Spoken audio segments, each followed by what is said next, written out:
मैं हूं ताजमहल का एक कारीगर। हाँ, जिसके हाथों ने उस मोहब्बत को पत्थर में तराशा।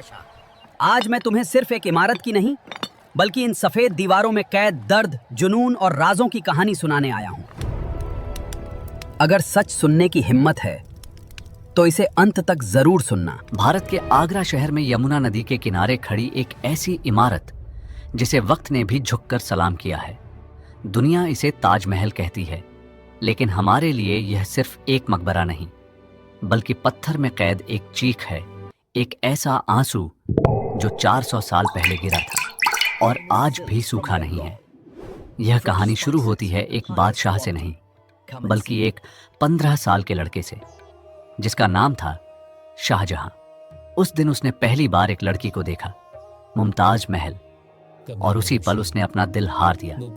लेकिन हमें क्या पता था कि यह मोहब्बत एक दिन दुनिया की सबसे खूबसूरत और सबसे दर्दनाक इमारत को जन्म देगी। साल 1631, वह दिन जब मुमताज महल ने इस दुनिया को अलविदा कहा और उसी दिन एक बादशाह टूट गया। कहते हैं कि उस रात शाहजहां ने खुद को कमरे में बंद कर लिया था। 8 दिन तक ना खाना ना पानी, सिर्फ सन्नाटा और रोने की आवाजें।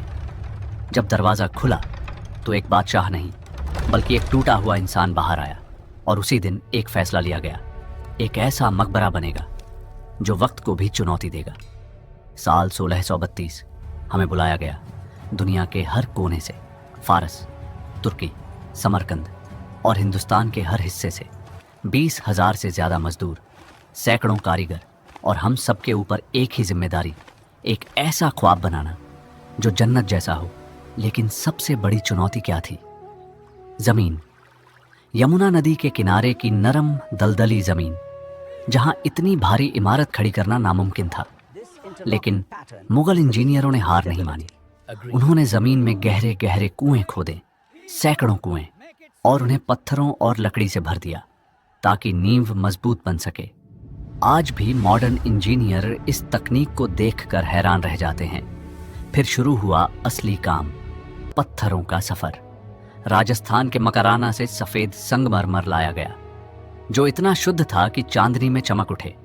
लेकिन समस्या थी 400 किलोमीटर की दूरी, ना ट्रक ना ट्रेन, सिर्फ हाथी और इंसान। लगभग 1000 हाथियों की फौज, भारी भरकम बैलगाड़ियां और हजारों मजदूर दिन रात चलते रहते थे। आगरा पहुंचने के बाद भी काम खत्म नहीं हुआ। गुंबद तक पत्थर पहुंचाने के लिए 15 किलोमीटर लंबा मिट्टी का रैंप बनाया गया। हम उस पर धीरे धीरे पत्थर ऊपर ले जाते थे।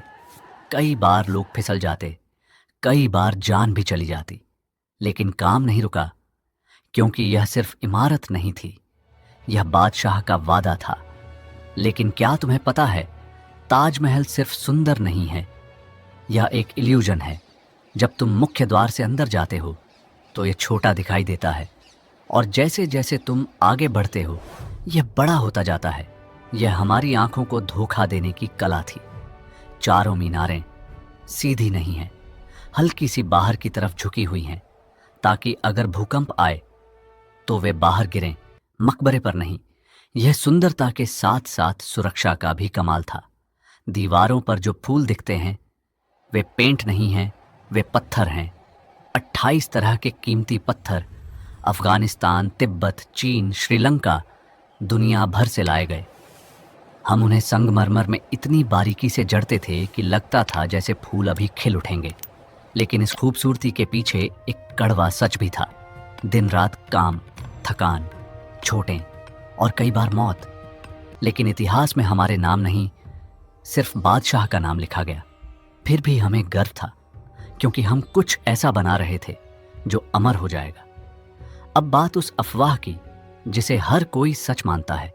क्या हमारे हाथ काट दिए गए थे? नहीं, यह सच नहीं है। अगर ऐसा होता तो हम बाद में लाल किला और जामा मस्जिद कैसे बनाते? सच यह है कि हमसे एक वादा लिया गया था कि हम ऐसा काम कहीं और नहीं करेंगे, और बदले में हमें जिंदगी भर सुरक्षा दी गई। लेकिन कहानी यहीं खत्म नहीं होती। ताजमहल के नीचे 22 कमरे हैं, बंद कमरे, जिनके दरवाजों पर ताले लगे हैं। कोई नहीं जानता अंदर क्या है। कुछ लोग कहते हैं वहां राज छुपे हैं, कुछ कहते हैं वहां इतिहास दफन है और कुछ कहते हैं सच इतना खतरनाक है कि उसे छुपाना जरूरी है। साल 1657 ताजमहल लगभग पूरा हो चुका था, लेकिन मुगल सल्तनत में तूफान उठ चुका था। तख्त के लिए जंग, और इस बार दुश्मन कोई और नहीं बल्कि खुद का बेटा था, औरंगजेब। उसने अपने ही पिता को कैद कर लिया। आगरा के किले में एक ऐसे कमरे में जहां से सिर्फ एक चीज दिखाई देती थी, ताजमहल। कहते हैं शाहजहां हर दिन घंटों उसे देखते रहते थे। वही इमारत जो उन्होंने अपनी मोहब्बत के लिए बनाई थी, अब वही उनकी आखिरी याद बन गई थी। वक्त बीतता गया और एक दिन 1666 की ठंडी सुबह एक बादशाह ने आखिरी सांस ली। उसकी नजरें यमुना के उस पार थीं जहां उसकी मोहब्बत सो रही थी। आज जब तुम ताजमहल देखने जाते हो तो जो कब्रें तुम्हें दिखाई देती हैं वे असली नहीं हैं। असली कब्रें नीचे एक साधारण कमरे में हैं जहां ना हीरे हैं ना सोना, सिर्फ सन्नाटा है, क्योंकि मौत के बाद बादशाह और फकीर में कोई फर्क नहीं होता। लेकिन एक बात आज भी सवाल बनकर खड़ी है, क्या ताजमहल सिर्फ प्यार की निशानी है या यह एक ऐसी कहानी है जिसमें दर्द, राजनीति और बलिदान भी छुपा है? मैं हूं ताजमहल का कारीगर। मैंने इस जन्नत को अपने हाथों से बनाया, लेकिन इसकी हर दीवार में हमने अपना पसीना और कुछ ने अपनी जान भी छोड़ी। आज लोग इसकी खूबसूरती देखते हैं, लेकिन हम उसकी कीमत जानते हैं। अगर आपको यह कहानी पसंद आई हो तो वीडियो को लाइक करें, चैनल को सब्सक्राइब करें, क्योंकि इतिहास के ऐसे ही छुपे हुए सच हम आपको बताते रहेंगे। और अगली बार जब आप ताजमहल देखें तो सिर्फ उसकी खूबसूरती नहीं, उसके पीछे छुपा दर्द भी महसूस करें।